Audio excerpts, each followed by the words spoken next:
Good morning. Welcome to your 10 a.m. daily weather briefing. We have some a bit cooler conditions than we experienced the last several days across the region. Still humid. We have temperatures today in the lower to mid 80s for highs after we saw several days in the upper 80s, the lower 90s with heat indices over 100 degrees.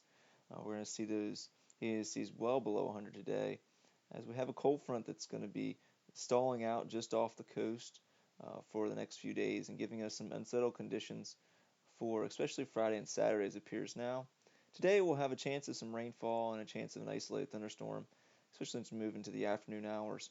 But overall, not a washout today, but we'll have those scattered showers across the region, as well as the possibility of isolated thunderstorm. Taking a look at our sounding from this morning, freezing level at 15,600 feet. Winds are fairly light throughout the column, a bit stronger than we've seen the last few days though. We've seen those winds around 15 knots in low levels of the northwest and becoming southwesterly quickly, moving above 3,000 feet. And we see those winds increasing around 25 knots, 20-25 knots between 12 and 9,000 feet this morning. Taking a look at current surface analysis, this cold front was analyzed at 9Z. It's currently just off our coast, and that's going to be becoming a stationary boundary across that area for today, and then retrograding back northwest across the Delmarva Peninsula for tomorrow. And then we'll have a ripple of low pressure or weak disturbance moving along that stationary boundary for Friday, and possibly another area low pressure along that stationary boundary for Saturday, enhancing our rainfall chances. Taking a look at our current satellite imagery, you can see a well-defined frontal boundary here becoming a stationary frontal boundary from eastern North Carolina through the Tidewater just off our coastline this morning, and that's going to be kind of situating in that location for the next few hours before it starts retrograding across the Delmarva Peninsula later today. And taking a look at our radar imagery, you can see we do have some showers and even some bed thunderstorms well south of the region across the Tidewater in North Carolina, but over across our area, just seeing some showers just off the coast, and we're going to have a chance of those showers moving through the region throughout the day today. And taking a look at the HRM model for today into tomorrow, as well into Saturday morning, you can see here it does move those showers back inland by about 2 o'clock this afternoon. This is a bit quicker than most models are showing, but could be seeing any showers in the region as early as about noon today as they move back across the area. Overall, thunderstorm chances will peak during the afternoon hours for today, and then overnight we'll see another kind of weak disturbance move along that stationary boundary, and that's going to give us a better chance of some showers and thunderstorms overnight. Once we move into the dawn time period for tomorrow morning, around 5 to 6 a.m., we're going to see those showers and thunderstorms set up well off to our north and west as it appears now. Most of the high resolution guidance is showing this, or models is showing this boundary moving well off to our north and west. That should give us just a chance of some showers and a thunderstorm for Friday morning.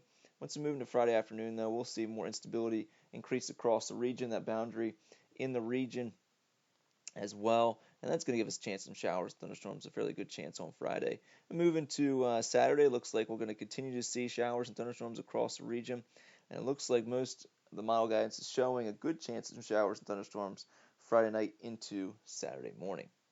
And the European model for the next few days here, we have those showers possible today into tonight. Looks like a good chance of some rainfall, and looks like, according to the higher resolution models as well as most of the guidance, the heavy rainfall threat is going to line up off to our north and west for our Friday, but overall still a chance of heavy rainfall. We have lots of precipitate or moisture in the atmosphere.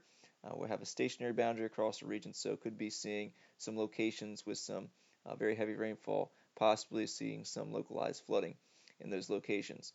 As we move into Saturday on the European model here, you can see that last disturbance moves through the region, giving us a good chance of some rainfall Saturday morning into the Saturday afternoon with some showers and thunderstorms. Then the Sunday, we start to see return to the heat as we have just some isolated to pop-up thunderstorms on Sunday afternoon, the evening hours.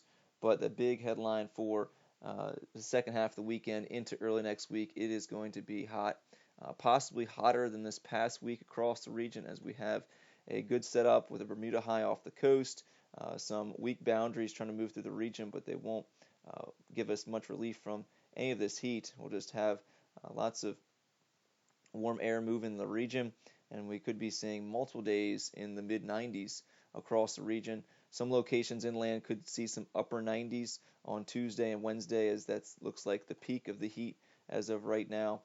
But overall, looks like we'll see several days in a row next week, or I should say a few days in a row next week, of heat indices possibly over 105 degrees. And taking a look at a risk chart for today, we'll see those better temperatures around 84 degrees, more seasonable for this time of year. Low tonight of 75. We had those rain showers in here earlier, so that was why this is red. But we are currently seeing a break, and most likely we'll see a break in the rainfall till mid-afternoon, and then we'll see a better chances of rainfall coming in for the late afternoon into the overnight hours. We'll see a 30% chance of thunderstorms after 12 local, and that'll run until midnight. Then we'll increase our chances to 40% after that, so a slightly better chance of a thunderstorm overnight with that extra disturbance moving through.